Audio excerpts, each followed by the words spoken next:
for your winning Powerball number. Good luck, everyone. It is 8, and your Power Play multiplier is 3. Let's take another look at those winning numbers. Remember, there are multiple ways to win. We'll see you back here Monday night. Good night, everyone. Live from Augusta, we're watching News 1226 at 11. Sandersville, Brentwood War Eagles took on the Southwest Georgia Academy in a high school state championship football game down in Statesboro. We hear from the head coach in a few minutes. Good evening, I'm Hallie Turner. At 6 o'clock, our sports reporter Joseph Doring was outside bundled up, and it wasn't even 7 o'clock yet. Emily, you said earlier there's an active frost advisory set for the morning, so kind of, how cold is it going to be? It's going to be pretty cold, Hallie. Not quite freezing, but a little bit above freezing for us, and we're going to drop what you're feeling out there right now. Just subtract a couple more degrees from that. I think we'll be average around 34, 35 for that average overnight low tonight. So if you have any, maybe you need to let the dog out this evening. I was going to say evening plans. Hopefully, I don't know, maybe you have evening plans this late. But if you have to let your furry friend out, you're going to need to bundle up. It's that time of year again where it is pretty cold after sunset and cold before the sun rises. Will be, again, right around that 35, maybe 36 degree mark overnight tonight. So a frost advisory is out for a good portion of the CSRA. But the good news is once the sun comes up, we'll start to warm up quickly. Here's what we're looking at. Plenty of sunshine throughout our Sunday. We'll warm up into those upper 60s. So several degrees warmer than what we saw today. And we're only warming up from there for the start of your Thanksgiving week. I'll have a look at your full forecast coming up. Thanks, Em. Today in Aiken, crowds gathered around the track to watch the fall steeplechase. Your Audrey Dick Herbert takes us to the tracks with fans and leaders to talk about the race's historic developments. Kicking off fall steeplechase while also making history. This is the largest purse we've ever had in our history. We have our total purse is $220,000 this year, so it's a fabulous purse. Spread out amongst the races. It's brought out some great horses, and that's part of the reason why we have so many in some of the races. More races and more people. We have so many horses for the third race, we had to split it into 2 races, so that added an extra race. We originally started with 4, so that brought us to 5. Then Charleston couldn't race because of the drought. Their racetrack was too hard to run, so we picked up 2 of their races.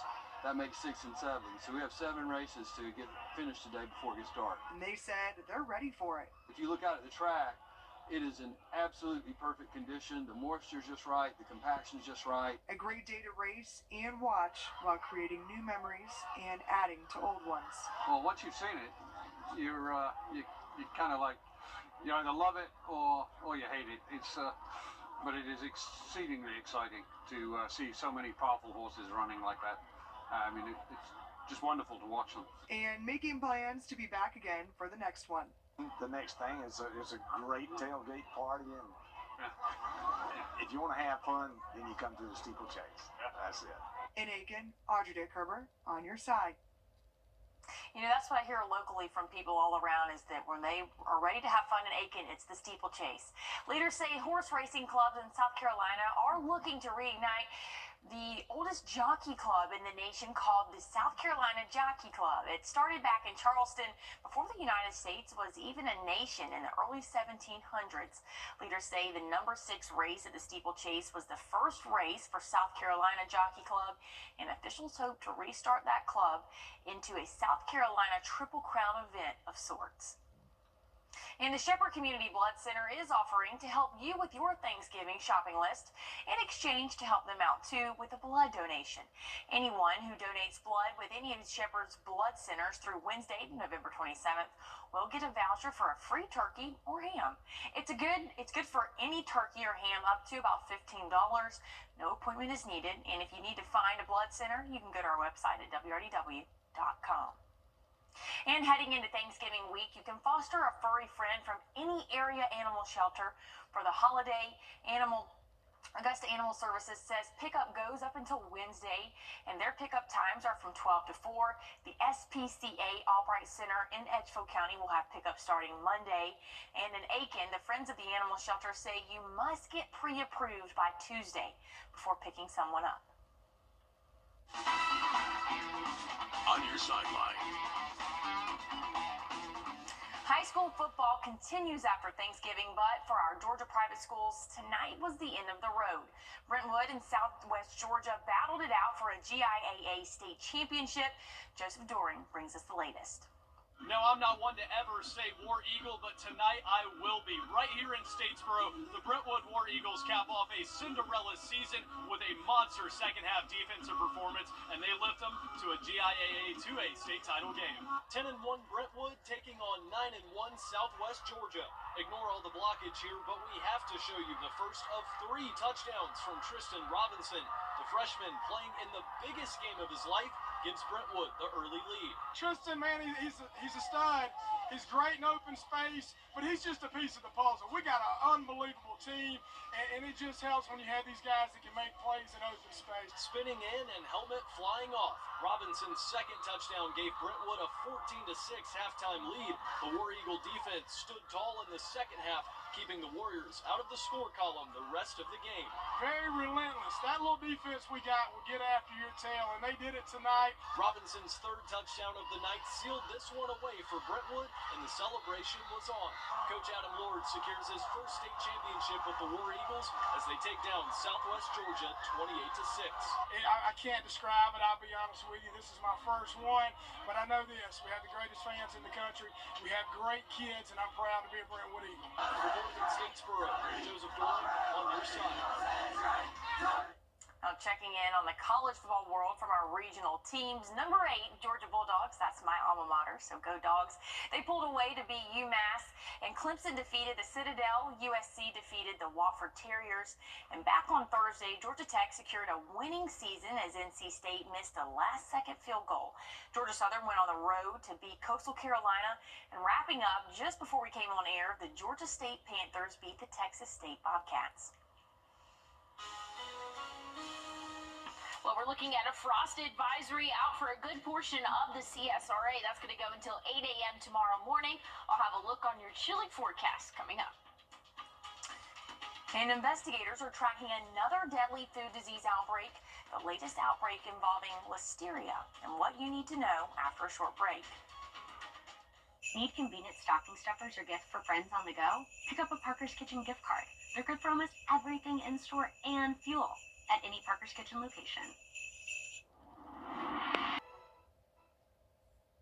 There's a recall alert for a popular salad topping. Sugar Foods is recalling its fresh gourmet tortilla strips, specifically the Santa Fe style ones expiring on June 20th of 2025. So if you like these on your salad, you'll want to check your pantry. Again, that expiration date is June 20th of 2025. Batches of the product have been contaminated with wheat, putting those with wheat allergies at risk. The strips were sent to distribution centers in 22 states. Anyone with the strips can return it to a store for a refund. And investigators are tracking another deadly outbreak in food, this one claiming the life of an infant and hospitalizing others. It's just the latest in a string of deadly contaminations. Here's Dana Griffin with what you need to know. Tonight, Usheng Food, the latest brand in a deadly food bacteria outbreak, this time listeria. Twin infants have died in California, though the CDC can only connect one death to the outbreak, linked to ready-to-eat meat. 9 others were hospitalized, but the CDC says the number of cases is likely higher. Usheng Food telling NBC News, after a batch of product tested positive for listeria in late October, we immediately took corrective actions, adding they regretted what happened. The USDA announcing a recall of 72,000 pounds of Usheng meat and poultry products that have impacted 4 states, California, Illinois, New York, and New Jersey. This store in Los Angeles showing NBC News Today where those ready-to-eat bags have since been removed from refrigerators, packed away with a sign reading, "Recall, don't put on shelf." This latest outbreak follows other high-profile cases. 10 people died this summer from a listeria outbreak linked to tainted boar's head deli meat. In October, more than 100 E. coli cases from slivered onions on McDonald's Quarter Pounders. McDonald's has since found an alternate supplier for onions. And just this month, more than a dozen states reported E. coli cases after one person died from eating organic carrots produced by Grimway Farms. Should we be concerned about our food safety quality in this country? We should be concerned. We should always be vigilant. But certainly don't panic. Sanitation is very key to controlling listeria, and so when you have these series of outbreaks, it really raises a lot of questions about how these facilities are maintaining their sanitation. So if you have any of the recalled products at home, you should throw them away immediately and then clean your refrigerators out, containers, and any surfaces that may have touched the recalled items. These kinds of bacteria can spread to other foods. And UPS will pay $45 million to settle charges for improperly valuing their freight division. The agency says in 2019, UPS failed to follow certain accounting principles when valuing the freight unit. And President-elect Trump made multiple cabinet picks today in a flurry of moves over the last 24 hours. The latest in just a moment. And we're tracking cooler temperatures as we go into the overnight hours, and that's not going to be the only time we can see really cold temperatures. I'll let you know when coming up. Save big with USA. The First Alert team, named best in Georgia. All right, so over at the Evans Town Center Park this evening, look at those lights. This is what the scene was. People gathering in their best ugly sweaters to watch the movie Elf and enjoy some live music. I don't know about you, but I love the movie Elf, and in college, I honestly think that I won the best ugly Christmas sweater because it gave me, like you would have Santa's Christmas sack, his little red velvet Christmas sack, and my little Christmas sweater at the front where Santa's little gift bag would be. You put little cookies? Well, cookies or water or lemonade. What's water? What? Okay, you gotta keep it G-rated. Some water. Maybe an adult beverage. It was just like right here on your. You could carry it right here, but it was like you could it's like put drink on your tummy or whatever. So it was pretty cool. A little pouch. Okay, that's cool. Yeah, I got a couple of Christmas sweaters. I say a couple. I probably got about 5. Do you have any that light up? No. Mine are old, like traditional ones, and they're really cute. And I'm gonna break them out. So, anyways, we'll.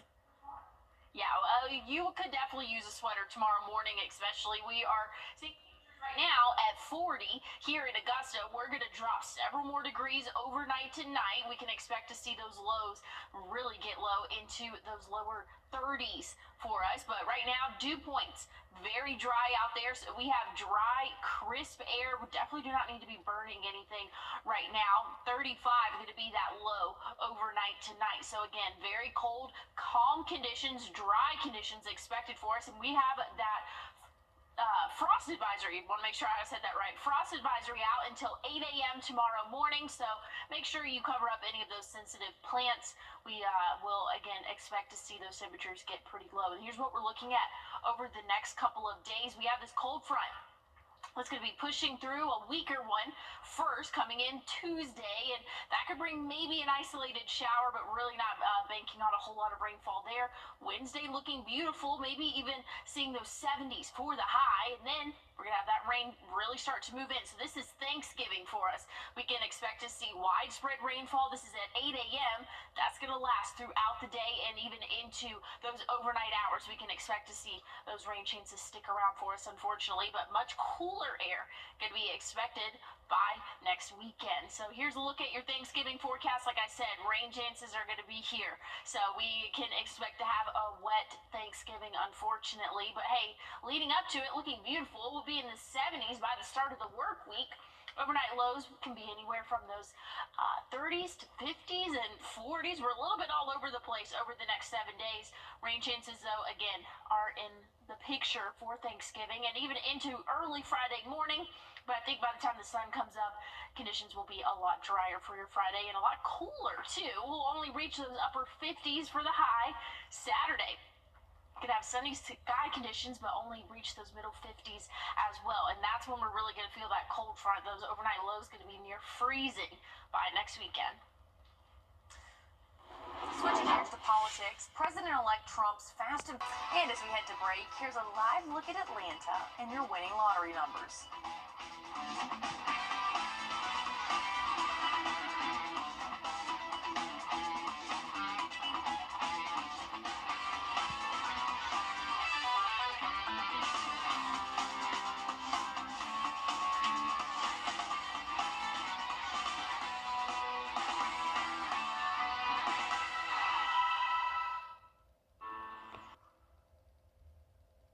coast-to-coast weather threats as we head into the busy holiday travel week. Deadly flooding in Northern California, while the Northeast is digging out. In the new forecast, potential major storms hitting on the busiest travel days of the year. Shaquille Brewster reports.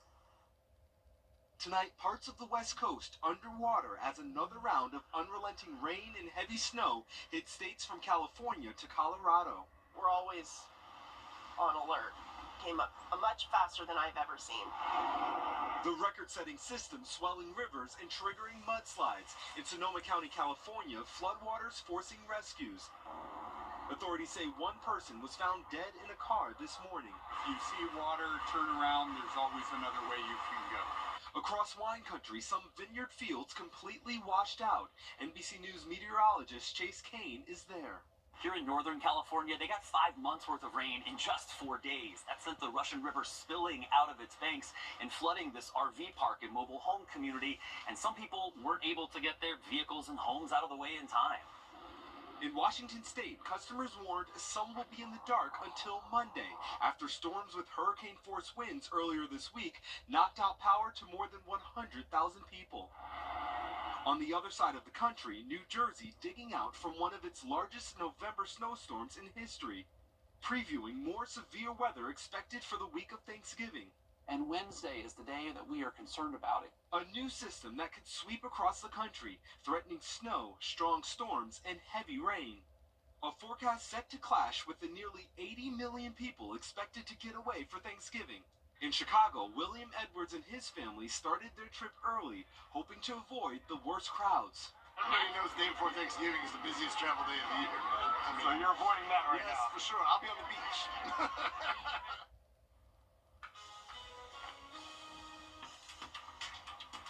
Well, we're looking at our rain chances here. There we go for us. But I want to see, we didn't have any rainfall today. Not expecting any rainfall for the next couple of days. But your Thanksgiving looking a little bit different. I'll have a check on your full forecast coming up.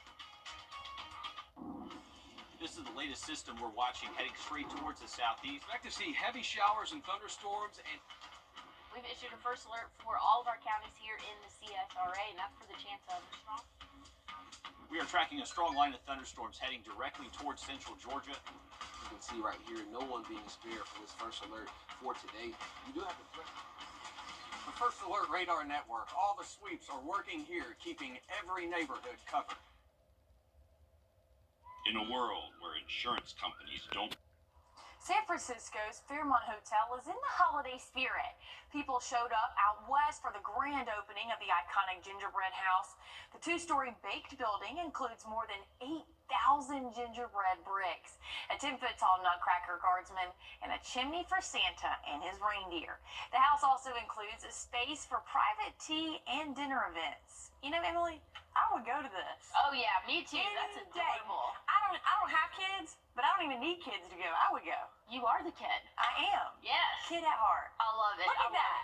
I can't build a gingerbread house to save my I life. honestly don't think that you can build it with icing. I think that you have to hot glue it or whatever. Like, I just don't think that it And look, stands. they have the, Aaron, can you go back, producer Aaron, can you go back to the clip? I It has can't the go villages back on it. The villages. Oh, man, Christmas just makes me so joyful. It's got the snow villages, the gingerbread house. Well, I love all of this. I do too. I'm very excited for Christmas. I'm ready, and it's starting to feel like it. I mean, I told Hallie I haven't decorated yet just because I need it to feel like Christmas, and it is. We're going to see frost advisory out overnight tonight. We'll be in the 30s again tomorrow night. Then we'll warm up a little bit, but we're going to see those temperatures drop again by next weekend. But don't forget, we're going to see some rain on Thanksgiving. Unfortunately, it looks like the majority of the day will be a wet one. Well, hey, that's our time. We thank you for yours. We'll see you right back here tomorrow on News 12. Have a great night. Here's an important message.